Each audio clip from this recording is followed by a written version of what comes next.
onde me akana pa diferente diseñador nang, anto undi lang ta Janina Azar, e ela vai super duper amazing tambe, anto ito uma experiência hopi great, anto sina tambe no sa pone nombre de Aruba riba mapa. Tremendo. Wow. Seguro que sí. Y Tasali, contanos un poco de evento aquí, Let's Art About Mental Health. Sí, dus evento lo toma lugar dia 23 de outubro, já sabra na awa, já sabra na Atelier 89. Ito começa 10 horas mainta. Anto, ela tá Aruba sua primeira feria de saúde mental, anto tem combinação com arte. Arte tá award proven para bom forma para prevenir mental health. Anto assim nós quer introduzir essa aqui na Aruba, anto na gente do pueblo de Aruba. Wow, tremendo. Também para estão colocar participar no evento aqui, que na mestre hasi of com nampor hay informação. Dus tem Facebook pagina, Let's Art About Mental Health. Aí nang por artesano ng lokal, pero também ng artista nang por inscrever para do meio com evento, para ter ng tent of do na informação. Pero também pueblo mes de Aruba po kung pasa informar ng mes assim do meio com atividade ng kuloting e assim na também siya tiki de saúde mental.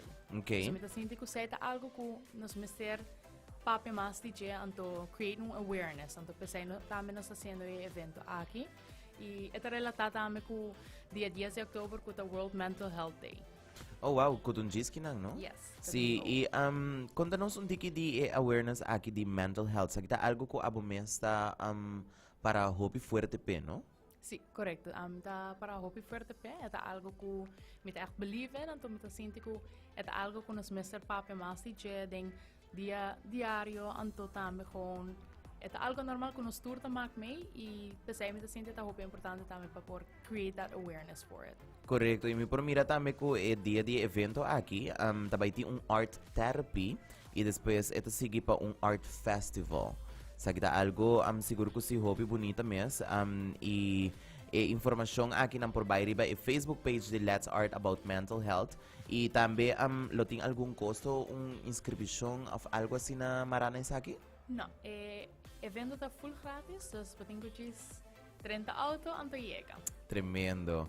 Y Tasali pa bumias, saki siguro ta un oportunidad pa bo tambe ku pueblo de Aruba lo por follow bo mi talaga microphone pa bo hasibo invitasyon pa invita cada pature radio oyente nang ku por lo por follow bo tame. Sí, dus si buka follow me journey pa Miss Universe, pa follow me arriba Instagram, Tasseli Zemmerman of Miss Universe Aruba 2021. Of también na Facebook, Tasseli Zemmerman, onder bolohayan mi Facebook pagina personal, pero también es un open, onder nos mita actually post turcos kung mita bezig kunin. Dia 3 de november también meeting actually mi bingo event. Het is een online bingo, dus si buka compra ticket, please check online también onda turbo po buscar the ticket. Amazing. Mi no sé si Lilo quiere agregar algo nessa aqui. No, seguro, hopi great, algo hopi nice, me te quiere especialmente un evento assim na onda tour gente porta e presente, me te quiere da hopi importante também o aqui para nós estar mais open tocando dia tópico aqui, ko e nota nada tapu maneira bom mencionada algo ko nos tour ta passadinho.